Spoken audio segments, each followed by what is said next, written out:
el tema depresión y adicciones, que lo va a exponer el doctor Wilson Cueva Romano. Él es especialista en psiquiatría, en la cátedra del profesor López Guibot en Madrid, España, ex docente de la Universidad Católica de Guayaquil, ex director del Hospital Psiquiátrico de Guayaquil, y tiene pues una muy larga e importante carrera en el campo de la especialidad. Creo que vamos a escuchar a una de las personas que ha tenido múltiples desempeños brillantes, desde luego, en su carrera como psiquiatra. Así que su experiencia nos va a ser de mucha importancia en esta posición que tenemos el día de hoy. Y qué bueno que tengamos muchos jóvenes en el público que asiste en esta mañana. Con ustedes, el doctor Cueva Romano en su tema depresión y adicciones. Esta mañana, por encargo del profesor Pacurucu, me pidió que participara con este congreso, y yo a él no le puedo decir que no. Es como a la mujer, que aunque uno no quiere, hay que decirle que sí. Entonces, le dije que sí.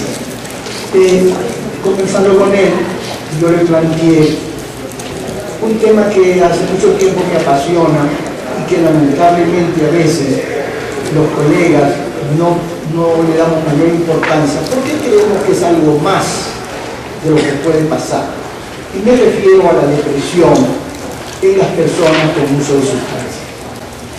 Aparentemente, cuando hablamos de uso de sustancias, es el peso de ella la que nos hace inclinar a los conceptos que estamos viendo, pero no nos damos cuenta que detrás de ella siempre puede haber una patología de cualquier índole. Cuando tenemos un paciente con uso de sustancias, siempre pensemos qué hay detrás. No solamente el tipo de personalidad, sino de patología que puede venir asociada. Estamos hablando a cada rato de patología dual. Sí, no es nuevo, es muy viejo. Pero yo quería especificar algo muy puntual. Por eso hemos visto depresión y uso de sustancias. Yo siempre comienzo y termino las charlas que doy con un pensamiento, porque estimo que es muy necesario a veces puntualizar hechos que en la vida se nos pasan. Por ejemplo, miren esto: la sombra no existe, lo que tú llamas sombra es la luz que no ves. Si usted se pone a pensar en la realidad, la sombra no existe. Lo que pasa es que esa sombra no es lo que nosotros no podemos ver, nada más. Es decir, vamos a ver con este pensamiento qué es lo que hay detrás del tema de esta mañana. Quiero decirles, aquí estamos para descubrir las cosas que no vemos, como hemos visto en este pensamiento. Si ustedes ven este símbolo, donde ustedes lo vean, no necesitan preguntar qué es. Esa es la depresión, es el símbolo de la depresión. En psiquiatría tenemos una serie de símbolos para cierto tipo de patología. Este es el símbolo de la depresión. Cuando ustedes lo vean, ya saben de qué se trata.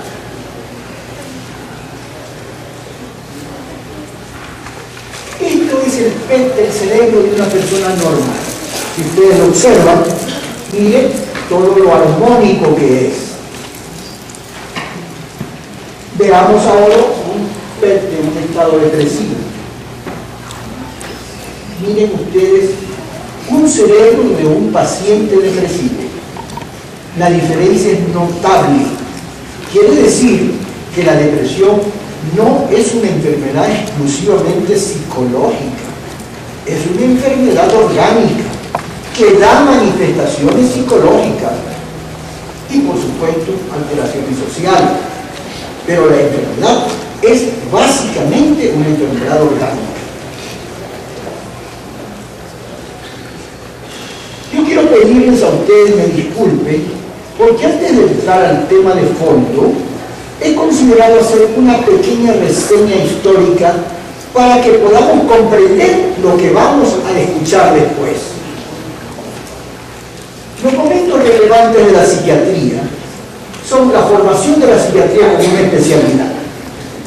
Hasta finales del siglo XIX se hablaban de enfermedades o de patologías aisladas, razón por la cual no había una estructura todavía. Es a partir de finales del siglo XIX cuando cambia el concepto de la psiquiatría. Y lo vamos a ver luego por qué. Y entonces aparece la nosología psiquiátrica, ¿no? Es decir, ya manifestaciones de patología estructurada. La psicología profunda luego vino con Freud, que ustedes la conocen. Es decir, el avance de la especialidad entra con la parte psicológica. Recuerden ustedes que el pensamiento freudiano consideraba que todo era psicológico y que la parte orgánica no podía ser, ¿verdad? Inclusive se centró mucho en la parte sexual, que después fueron cambiando con otras escuelas psicológicas, ¿verdad? La psicología y las neurociencias. Ese es el mecanismo actual del avance de la psiquiatría, las neurociencias. ¿Por qué razón? Porque a través de las neurociencias estamos conociendo realmente qué está sucediendo en el cerebro y cómo nosotros lo estamos viendo exteriormente a través de la sintomatología. ¿Sí? Vamos al fondo. Hoy vamos a hablar de eso, de esas cosas que normalmente no se hablan. Y hoy quiero tocar un tema de fondo, porque estimo que ya es tiempo que todos los jóvenes estudiantes y los médicos se den cuenta que la patología psiquiátrica no queda en la sintomatología o en darle una medicación a un paciente y se acabó. Vamos a comprender por qué se presenta esa patología y a interpretar esa patología de acuerdo a la función y a la localización en el cerebro de esa manifestación clínica. Aquí está Kremer. Yo les decía hace un momento, cuando hablamos de nosología, y fue este joven hombre que creyó que los desórdenes psiquiátricos podrían ser definidos como la medicina general. Y entonces le puso etiología, psicopatología, curso, pronóstico, tratamiento. Correcto, hasta finales del siglo XIX. Pero de ahí para acá hemos avanzado notablemente, como lo acabamos de decir. Y hoy conocemos que ese avance de las neurociencias ha cambiado radicalmente no solo el concepto carteliniano, sino que ha acentuado un nuevo camino de la psiquiatría para poder comprender mejor la enfermedad mental.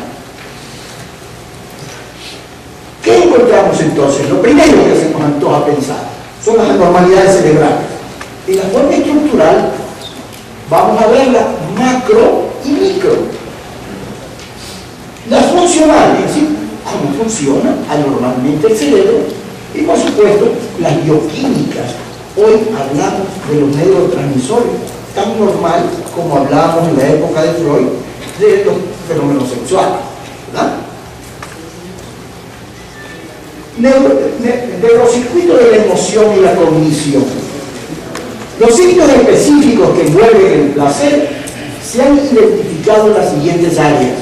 En primer lugar, estriatal y mesencefálica y sus proyecciones dopaminérgicas y glutaminérgicas hacia otras estructuras cerebrales. Luego se los considera la clave que regula el circuito de recompensa.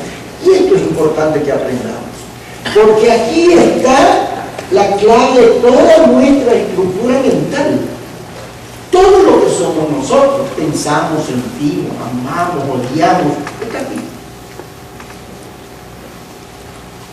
Los estudios de las neurociencias afectivas, a través de las especies, confirman que los sentimientos emocionales como proceso primario están organizados dentro de las regiones subcorticales primitivas del cerebro, las que son anatómica, neuroquímica y funcionalmente homólogas en todos los mamíferos.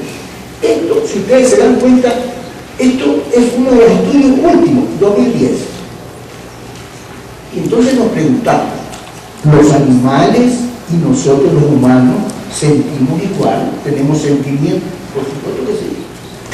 Este es un descubrimiento notable. No es que usted le pegó al animal y él reaccionó contra usted, lo hacemos nosotros igual. Pero si usted le da un beso, lo abraza, lo soba, él también hace lo mismo con usted, ¿verdad? ¿Cuál es la razón? Es que esto es lógico. Todos tenemos exactamente igual en la función afectiva.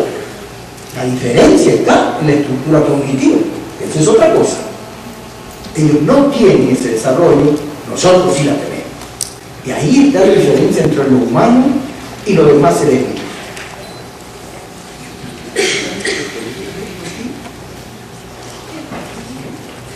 Yo creo que aquí estoy mejor. Ustedes pueden ver aquí.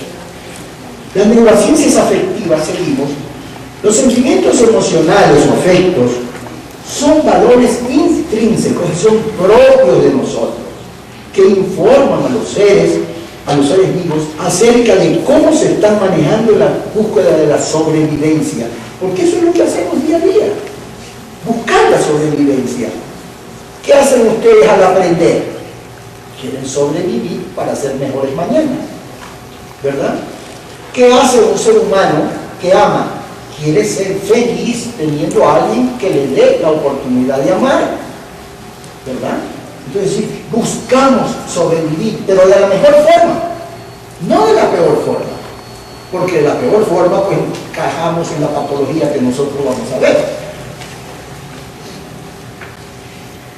Los diversos afectos positivos, y esto es importante que lo aprendamos, indican que los seres vivos están retornando a las zonas de confort que permiten la sobrevivencia. Es decir, todos buscamos estar bien. Si no veamos desde el punto de vista material, todos queremos ganar dinero. ¿Por qué? Porque nos permite tener comodidades X. Pero cuando no las tenemos, sufrimos. Y ahí entran los afectos negativos. Reflejan las zonas de desconfort que indican que los seres vivos están en situaciones en que se puede deteriorar la sobrevivencia. Cuando ustedes aman y terminan con un novio o con una novia, ¿qué piensan? Que se les acabó la vida, que se mueren, ¿verdad? Y muchos intentan inclusive suicidarse.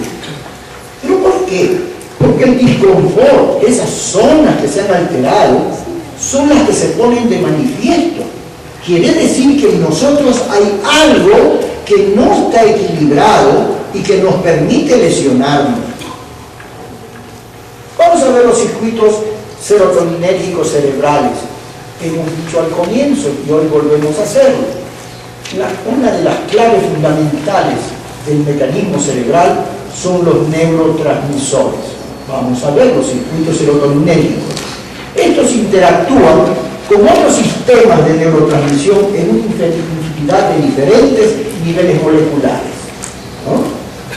Segundo, en humanos y otros mamíferos, la serotonina tiene un papel modulador en casi todas las funciones fisiológicas. La disfunción serotoninérgica participa en diversos trastornos psiquiátricos y neurodegenerativos. Los cuerpos de la serotonina localizados en el núcleo del RAFE envían axones a casi todas las regiones cerebrales. ¿Qué está queriendo decir esto? Que todo el sistema nervioso central tiene influencia de la serotonina, ¿verdad? Entonces, este es uno de los neurotransmisores más importantes, por supuesto, y que nosotros a veces sentimos en la vida diaria o en momentos de dolor, que algo nos pasa porque la tristeza nos invade, porque la apatía hace de nosotros el diario vivir, o el llanto, o la queja negativa, etc. ¿Qué significa? Que hay probablemente una alteración en el sistema serotoninérgico. La especificidad de la comunicación química local entre serotonina y otros elementos neuronales depende principalmente de ¿qué? De mecanismos que regulan la concentración extracelular de la serotonina, de la diversidad de receptores de membrana de alta afinidad y de las modalidades de transducción específica. Es decir, este es un sistema realmente importante en la vida del ser humano. ¿Qué sucede con la cromatina? La regulación de la cromatina en la adicción a drogas y en la depresión. Normalmente muy poco se habla de la cromatina. Hoy conocemos que es uno de los elementos muy importantes en la vida mental. Las alteraciones en la expresión génica, o sea, en el gen, están implicadas en las patologías de varios trastornos psiquiátricos, incluyendo la adicción de drogas y la depresión. Los cambios en la expresión génica en las neuronas en adictos y deprimidos están mediados en parte por mecanismos epigenéticos que alteran la estructura de la cromatina del gen. Es decir, la cromatina es un elemento fundamental en nuestro equilibrio mental. Vamos a ver ahora sí, vamos a entrar un poco en una de las partes del tema de hoy, que es el uso de sustancias. Alteraciones producidas por la cocaína. Probablemente lo que yo voy a hablar ya lo vienen escuchando ustedes. Yo voy a tratar de acentuar eso, y si a ustedes les parece que hay algo novedoso, me alegro mucho que lo aprendan. La cocaína induce alteraciones en la estructura de la cromatina y el núcleo accumbens. Acabamos de ver la cromatina. Segundo, produce que la porción ventral del striatum esté implicada lentamente con una región de recompensa cerebral y se manifieste como una respuesta conductual al uso de drogas. Miren de lo que hay. Porción ventral del striatum. Quiere decir que la porción proximal está alterada. Y es esta ventral la que sale a tratar de evitar el problema, a defenderse contra el ataque de la cocaína. La inhibición farmacológica de las histonas de acetilasas en el núcleo accumbens aumenta la acetilación de histonas en esta región del cerebro, potenciando de forma significativa las respuestas locomotoras y activadoras y gratificantes a la cocaína. Vamos a ver las manifestaciones clínicas y cocaína. Vean ustedes, Gaby halló un 30% de incidencia de depresión profunda y otra del 15% de trastorno bipolar o ciclotímico en aquellas personas que usan cocaína. La depresión también es un síndrome normal durante el periodo de retirada, el crash, que sigue a la ansiedad. No el crash, sino el crash. El crash es el pacuruco.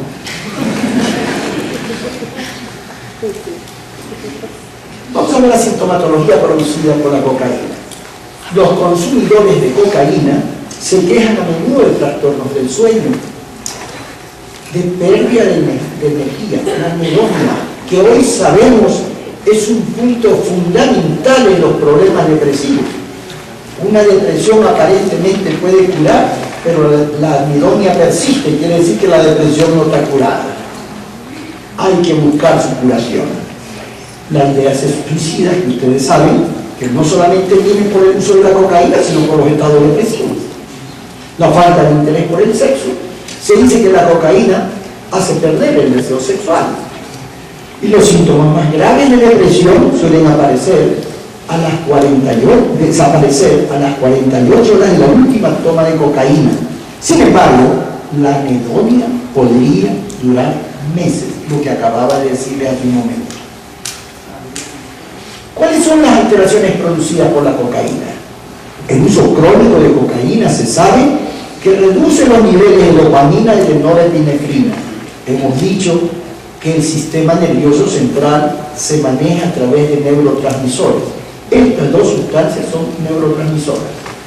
La reducción de los niveles de norepinefrina en el cerebro podría ser la causante de los síntomas de depresión.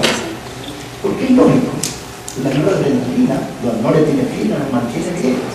Cuando hay una degradación, así como se pierde la serotonina o la dopamina, lógicamente aparecen estas sintomatologías.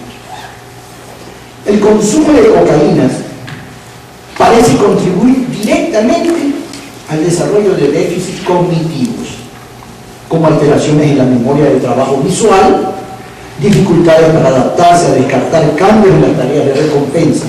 En la tarde de ayer, en una de las conferencias, una de las personas del público le preguntó al expositor el problema del trastorno de memoria en la cocaína. Aquí está, señor, esta es la causa. Aquí está el problema. ¿Bien? Vamos a ver la marihuana. Ayer también en una de las sesiones hablando que la marihuana, el gran problema de la marihuana que se quiere oficializar como una cosa normal, ¿no? Vamos a ver. Diseminados por todo el cuerpo, los receptores cannabinoides vienen en dos variedades, CB1 y CB2. La mayoría de sus receptores CB1 se encuentran en el cerebro y son responsables de la elevada sensación cuando se fuma marihuana. Los receptores CB2, a menudo asociados con el sistema inmune, se encuentran en todo el cuerpo. El tetrahidrocannabinol interacciona con ambos, por lo que la droga produce risa. ¿Cuándo? Cuando actúa el CB1. Y también en su interacción con el sistema inmune reduce la inflamación y el dolor. Ustedes habrán escuchado que se usa marihuana en cápsulas para quitar los dolores reumáticos. En Estados Unidos se puede prescribir marihuana en cápsulas para este tipo de pacientes bajo control del sistema sanitario nacional. Nosotros no tenemos eso. Pero sí yo les puedo decir con mi experiencia que muchos pacientes cogen las hojas de marihuana y las ponen en alcohol, la maceran y se ponen baños de estas sustancias en las articulaciones y según los pacientes mejora el dolor. La razón por qué es la pregunta. Porque estamos viendo, interacciona el CB2 con el sistema inmune y esa es la razón por la cual la sustancia sí produce un beneficio. Lo que no podemos hacer es decir que la use todo el mundo porque lógicamente sí sirve para mejorar los dolores. A lo mejor los dolores del alma no los empeoran. Uno de los principales efectos de la marihuana en los seres humanos es la interrupción de la memoria a corto plazo. La gente a veces, cuando examinamos a los pacientes, a veces se nos pasa. Pero cuando ya vamos tomando mucha observación en ellos, nos damos cuenta de ese gran problema que aparece. Esto es consistente con la abundancia de los receptores CB1 en el hipocampo, la región cerebral más estrechamente asociada a la memoria. Y es lógico, si se produce este proceso, el hipocampo se altera y al alterar el hipocampo se altera la memoria. Lo que pasa es que el tetrahidrocannabinol se cierra, con el tetrahidrocannabinol se cierra una gran parte del normal proceso que ocurre en el hipocampo, lo que frena el desarrollo de la memoria. Es decir, esta sustancia impide, digamos, que esto se siga el desarrollo normal y hace que los efectos de la marihuana se semejan a una lesión en el hipocampo temporal. Y el hipocampo es la zona, como hemos dicho, de la memoria. Aparte, por supuesto, del lóbulo frontal izquierdo, ¿no? Particularmente de la zona prefrontal. Ya lo vamos a ver más adelante. Aquí está, corteza prefrontal y trastornos neuropsiquiátricos. Miren la cantidad de trastornos neuropsiquiátricos que se pueden presentar en las alteraciones en la corteza prefrontal. Trastornos de la personalidad. Acabo de escuchar al doctor en la sesión de abajo, al doctor Enrique Aguilar, que ha hablado sobre trastornos de personalidad en el uso de drogas, síndrome de descontrol de impulsos. ¿Cuántas veces nosotros vemos personas, pacientes, que no pueden detenerse de golpear, o de insultar, o de gritar, y después le dice a usted, perdóneme, no quise hacerlo, no sé por qué me pasa? Hoy ya podemos saber, ir a estudiar, dónde está el problema. La dependencia de drogas, que estamos hablando, también tiene una actitud de implicar a la región frontal. Las alteraciones vasculares o degenerativas, la inestabilidad emocional, que estamos hablando, por supuesto, estado eufórico, estado depresivo, estamos pensando en los trastornos bipolares. Quiere decir que también hay alteraciones en la corteza prefrontal. La conducta auto o heteroagresiva. Yo les voy a comentar algo que realmente me impresionó un tiempo atrás de una persona joven de 21 años que va a la consulta y me dice, doctor, no vengo porque yo quiero, sino porque mi padre me manda. ¿Y sabe usted? Yo creo que no he hecho nada. Pero le voy a contar. Mi papá dice que está mal. El otro día fui por una calle X y un señor me empujó. Veo una carreta de frutas ahí, cogí el cuchillo y lo maté. Yo no he hecho nada, he hecho defenderme. Y en otra oportunidad, hace un tiempo, yo estaba sacando la llanta del carro de mi padre y un tipo pues vino y quiso pasarse. El momento que yo abría la puerta, yo saqué el revólver y le pegué un tiro. Lo que hice fue irse la vida. Entonces usted se pone a pensar, un psicópata, una personalidad libre. Pero ¿qué sucede? Esta conducta agresiva también tiene una componente en la corteza prefrontal. Comportamientos socialmente inadecuados, etc. Vamos a ver desde el punto de vista de la depresión. ¿Qué pasa? La corteza prefrontal más el símbolo anterior, donde muestra el tipo de depresión y que estamos hablando y que hoy hemos tocado el tema. ¿Qué se presenta? Falta de motivación, cierto grado de apatía, inactividad, retraimiento social, incapacidad de controlar y expresar sus estados emocionales. A eso llamamos anedonia. Recuerden ustedes que en los estados depresivos hay dos puntales, la anedonia por un lado y las ideas de suicidio.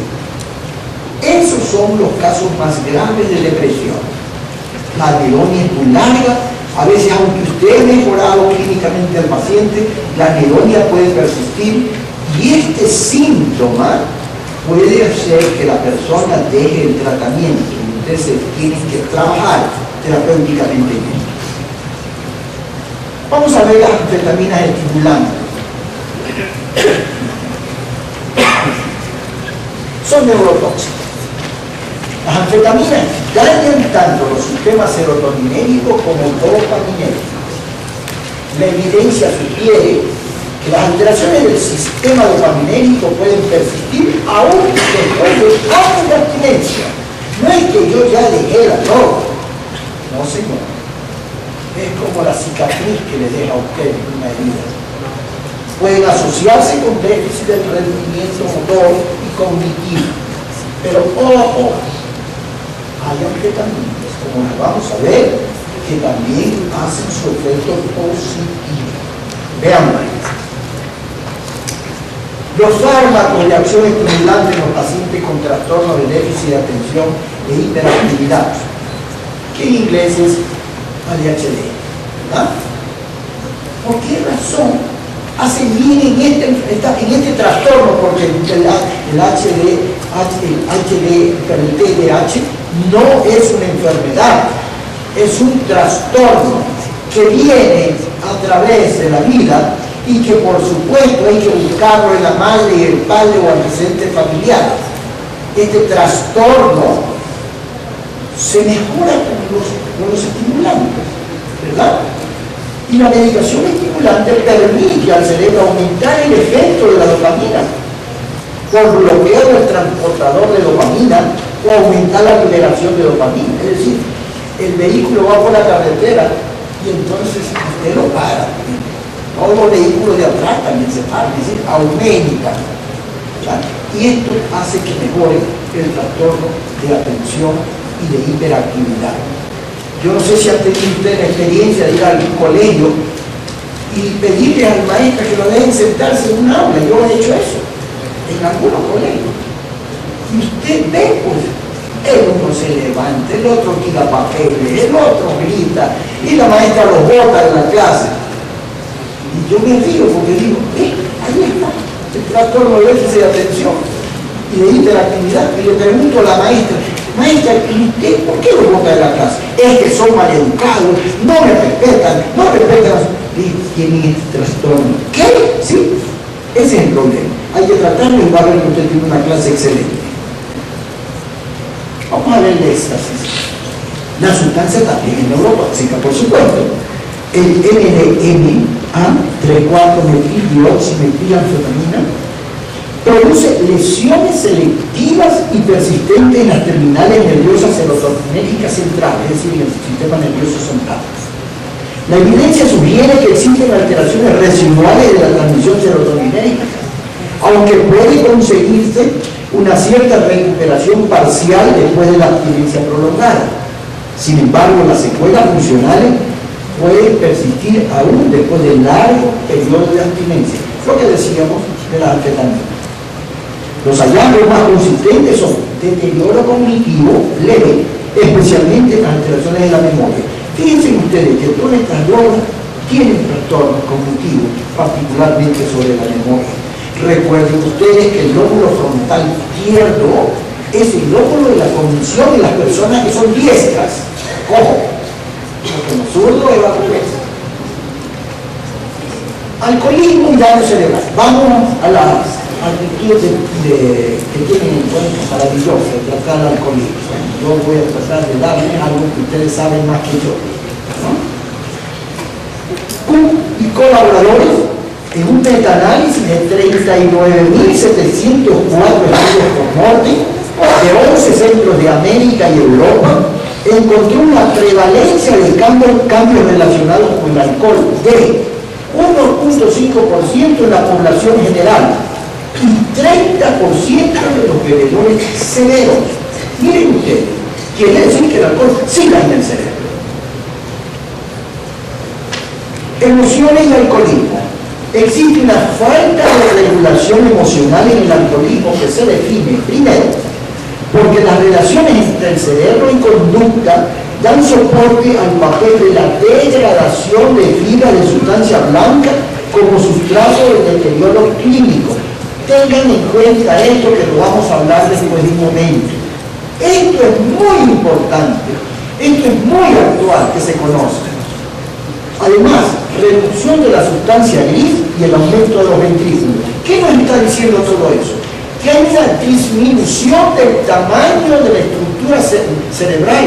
El cerebro se vuelve como en el anciano, en el demente o el que tiene Alzheimer. Se reduce.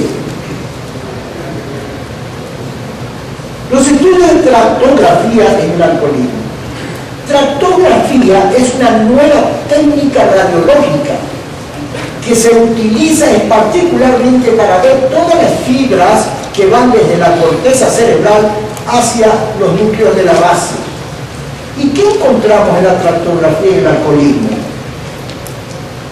Decíamos hace un momento que estudiaba las fibras blancas.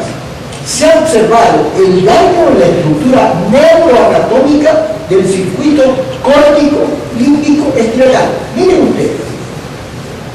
Y si estamos hablando del sistema límbico, estamos hablando de emociones. Ahora nos explicamos por qué el alcohólico tiene un alto porcentaje de depresiones. No es que se deprime por gusto, es que ya tenemos la prueba de que hay alteraciones orgánicas que llevan a este proceso. Razón por la cual tenemos que ir a la prevención del problema, porque el futuro no es bueno. Las alteraciones anatómicas producen modificaciones de las emociones y el aprendizaje de recompensa, por supuesto, lo acabamos de decir. Eso explica cómo los efectos del alcoholismo crónico alteran las emociones, la cognición y la conducta. Es decir, es total. No es que el alcohólico solamente tiene una depresión, no, señor. Es integridad de la patología. La tractografía en el alcoholismo ha revelado anormalidades en ácidos específicos de fibras de sustancia blanca que incluyen tractos de fibras límbicas, fornix y simulados, que conectan los nódulos córtico-límbicos estriatales de la emoción y circuitos de recompensa. Hace un momento les hablaba de por qué el alcohólico está deprimido o se deprime. Hay las razones anatómicas. En la actualidad se acepta el papel de las alteraciones de las fibras córtico-límbicas en la falta de regulación emocional en el alcoholismo, lo mismo que acabamos de decir. Consecuencias de las alteraciones del circuito córtico-límbico estriatal. ¿Cuáles son las consecuencias? Ustedes todos los días lo ven. Persistente preocupación por el alcohol. El hombre está pensando en el alcohol todos los días. Incapacidad de aprender las consecuencias negativas. pero mira, te va a pasar esto, sí, doctor, es verdad, no lo voy a hacer. Pásale a la próxima cuadra, ahí se pone a beber. Y carecer de control sobre la conducta de beber. No puede parar de dejar de beber. Trastorno afectivo primario y alcoholismo secundario. Este es un tema interesante porque ayer también oí una pregunta del público, ¿no? Y hoy vamos a responderlo, como lo hizo el colega en la exposición de este. Se presentan del 2 al 5% del total de alcohólicos, 2% en los hombres y 13% en las mujeres. ¿Qué les parece? Mucho cuidado. Los síndromes depresivos claramente anteceden al alcoholismo. ¿Qué significa eso que antecede al alcoholismo? Que es una depresión primaria, está antes del alcoholismo. Y eso tiene un tipo de tratamiento totalmente diferente, como lo vamos a ver. La depresión sigue después de la desintoxicación. Los síntomas pueden llegar a ser de carácter grave. Puede, no es que llega, puede. Se necesita tratamiento para la depresión y el alcoholismo. Control de los niveles de plasma. Subsíndrome de enfermedad bipolar y alcoholismo, también lo escuchamos ayer. Los pacientes a menudo presentan desajustes de personalidad. Hoy lo escuchamos. Antisociales, abuso de drogas, alcohol, carácter variable, etc. Se podrían quejar de pensamientos competitivos, racing soul. Raramente se quejan de depresiones y estas podrían no ser obvias. Estos pacientes se tratan con litio. También es necesario un tratamiento para el alcoholismo, es decir, las dos patologías. La enfermedad bipolar y alcoholismo secundario, esto es diferente. Generalmente se empieza a beber después de los ataques maníaco-depresivos, particularmente como lo vamos a ver en la fase maníaca. Estos pacientes raramente beben mientras están deprimidos o en fase tranquila, es decir, en la fase de hiperactividad mental. La bebida se manifiesta principalmente en fase maníaca. El tratamiento base es el litio. Estos pacientes podrían no necesitar el tratamiento específico para el alcoholismo. ¿A qué nos lleva esto? A que tenemos que ser buenos clínicos para poder diferenciar entre una patología y otra y en qué momento dar un tratamiento o asociar los dos tratamientos. El 70% de los alcohólicos están clínicamente deprimidos en el momento de la admisión para la desintoxicación. Estos pacientes pueden llegar a la depresión grave en el inventario de depresión de Beck. Los síntomas a menudo incluyen comportamientos o ideas suicidas, lo que sería razón primaria para su hospitalización. Recuerden lo que yo les dije hace un momento. Hay dos síntomas cardinales en los problemas depresivos: la anedonia y las ideas de suicidio. Ahora vamos a ver alcoholismo y depresión menor, que como ustedes saben es diferente. Generalmente este tipo de depresión desaparece rápidamente durante el periodo de desintoxicación. Eso ya nos hace una diferencia con la depresión primaria o mayor. Estos pacientes presentan una significativa reducción de los síntomas depresivos al cabo de unos pocos días y al cabo de 2 semanas ya muestran un grado de depresión suave en el inventario de Beck. En este punto del tratamiento el porcentaje de depresión clínica cae hasta el 6 o 7% en los hombres alcohólicos y del 11 a 13% entre las mujeres alcohólicas. Las mujeres son más difíciles de proceder. Alcoholismo primario e hipofonia secundaria al alcoholismo. Se da en un 30 al 50% del total de alcohólicos. Ustedes saben lo que es la euforia, ¿verdad? Vamos al extremo opuesto, apatía. Los síntomas se asemejan a los de la depresión primaria, pero no presentan tanta gravedad. Yo les decía hace un momento, hay que aprender a ser buenos clínicos para poder diferenciar estos detalles, que son los que nos van a permitir tratar a un paciente de la mejor manera. Los síntomas solo se presentan mientras están bebidos y disminuyen gradualmente después de la desintoxicación. Ese es el alcohólico que se queja mientras toma, pero cuando ya está desintoxicado, está alegre, contento y no le pasa nada. No se necesita ningún tratamiento específico para la depresión. Recuerden, en el anterior, en la primaria, sí se necesita. Aquí no. Podría presentar una tendencia importante al consumo de otras drogas si los comparamos con alcohólicos que no tienen síntomas depresivos. Buscar síntomas de hipofobia persistente siempre en este tipo de grupo de pacientes. Ideas para recordar. Los pacientes con disforia y otros síntomas de depresión más graves podrían continuar durante meses o años después de la desintoxicación. Miren ustedes que esto no es fácil, esto es serio. Excepto el alcohólico con trastornos afectivos bipolares, no es seguro que el tratamiento de la disforia o la depresión altere el alcoholismo. ¿Por qué? Porque no es un fenómeno primario. Vamos a ver la neuroplasticidad de los trastornos adictivos. La conducta compulsiva de consumir drogas se desarrolla en individuos vulnerables que ingieren sustancias que activan el sistema de recompensa. Recuerdan al comienzo que hablamos del sistema de recompensa. Esta intensa activación produce asociaciones aprendidas frente a señales que predicen la predisposición a la droga. Les pongo ejemplos que ustedes lo digan. Solamente con ver a una persona que también usa droga, automáticamente se produce ese fenómeno de recompensa. Con la repetición, el sistema de recompensa se activa en forma refleja solo con las señales, favoreciendo el camino hacia el consumo de drogas. El significado clínico de estos cambios cerebrales es que la adicción, una vez establecida, llega a ser una enfermedad crónica con recaídas y remisiones. Yo siempre digo, esto es como las olas del mar, sube y baja, igual que no es trastorno bipolar, sube y baja.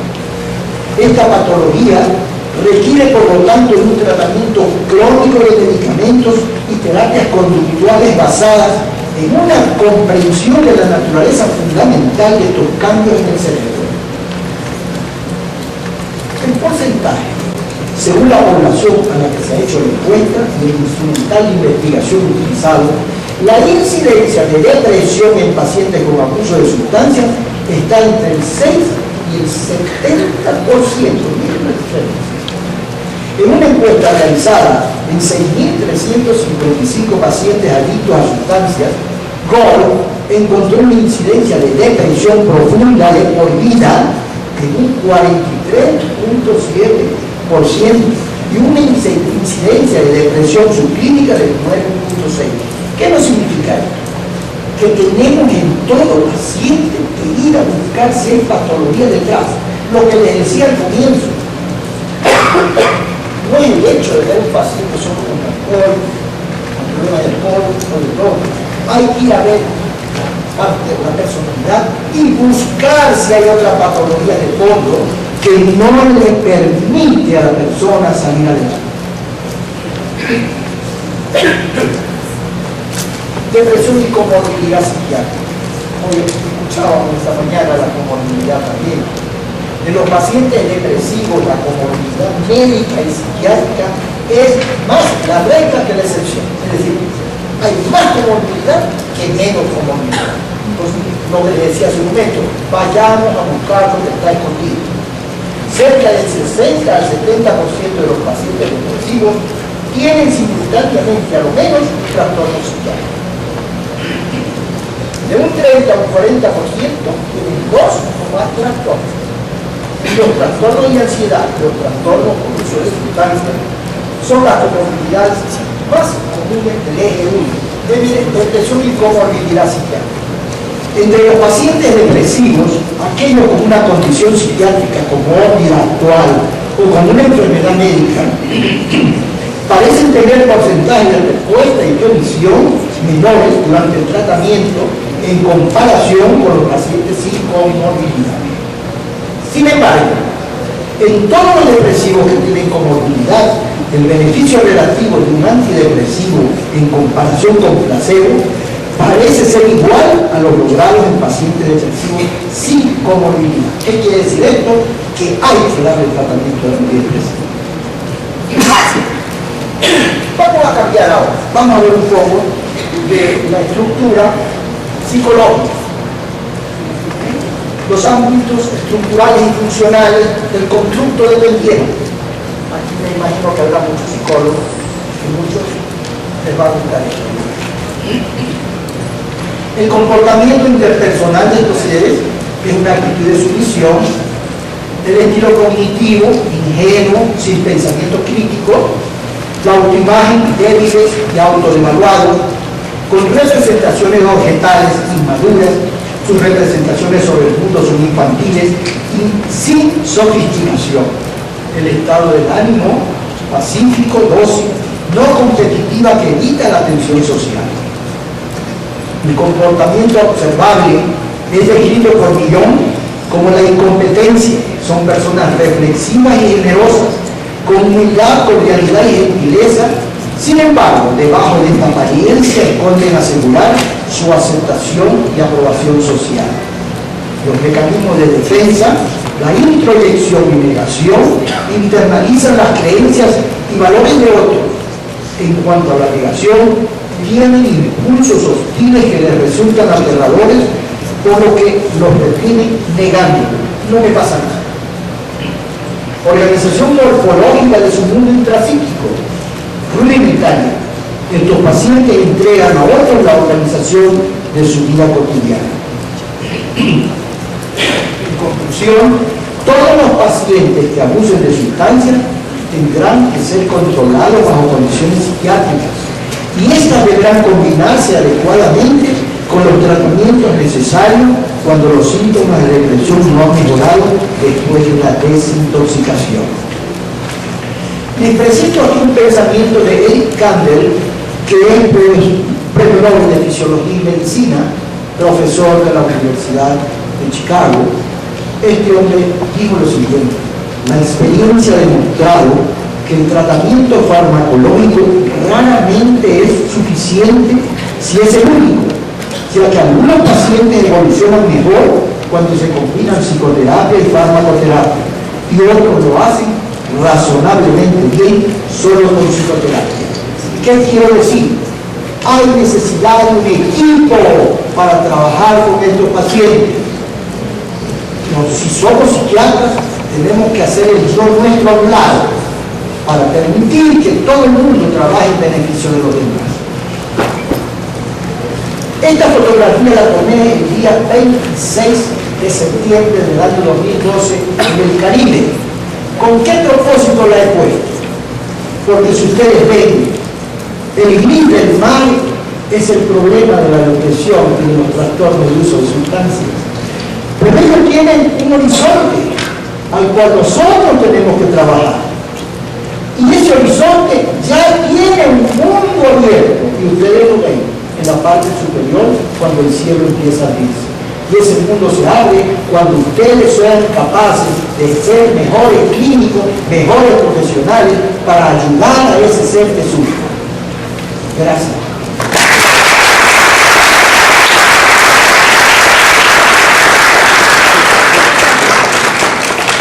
Bien, pues felicitamos al profesor Cueva por su exposición. Entonces tenemos un par de minutos para preguntas, algún comentario, alguna inquietud.